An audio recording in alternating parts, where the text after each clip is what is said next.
we're going to go ahead and start adding in some diamond problems every day. Now, because when you draw these yourself, we kind of get lazy in drawing the diamond. We can also think of them as like big X problems, right? We just don't draw the diamond part around it as a shortcut, okay? But the idea is that the top number represents the product of our two factors. The bottom number represents the sum of those two factors or those two numbers. Our goal is going to be to use this to help us with something later in Chapter 7. So for right now, it's really just a number puzzle, right? Can you figure out what numbers work? So if we look at these two examples, what two numbers multiply to -21 but add up to -4, right? If the two numbers aren't jumping to your head, you can make a list of all of the numbers that multiply to 21, right? 1 times 21, 2 doesn't work, 3 times 7, 4 doesn't work, 5 doesn't work, 6 doesn't work, 7 is already on my list. So this must be all of them. Which ones, since it's a -21, I know one has to be positive and one has to be negative, which means they're really, even though it says adding, right, we're adding a negative, it's the same thing as thinking subtracting to -4. Which ones are 4 apart? And that would be the 3 and 7. To make a -4, the bigger number, the 7, would have to be negative. So it would have to be 3 and -7. Right? So informative, I want you to answer that question as 3, -7 without any spaces. If you put -7, 3, that would be okay also. Right? Those are the two numbers that multiply to -21 and add to -4. Right?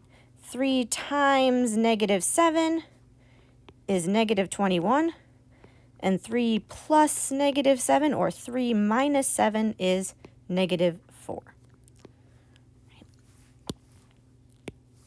And our second one, multiply to 30. If the numbers don't jump out to me right away, I can make a list.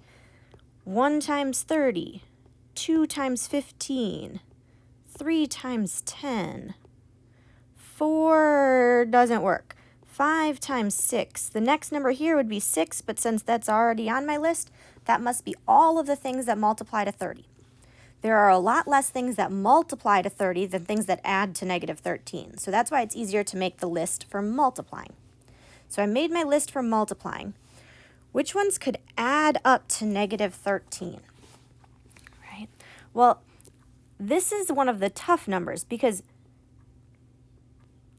I could find ways to make 13 with both of those pairs of numbers, right? But if I had 15, -13, so -15 and +2, would that multiply to +30? Okay, so since I need both of the numbers to either be positive or be negative, so that when I multiply them together, right, we're looking for things that really do add up to 13. So the ones we really want are the 3 and the 10. It's just I need both of them to be negative so that they multiply to +30. A negative times a negative is a positive, right? Let's check. -3 times -10 equals +30. And -3 plus -10 equals -13.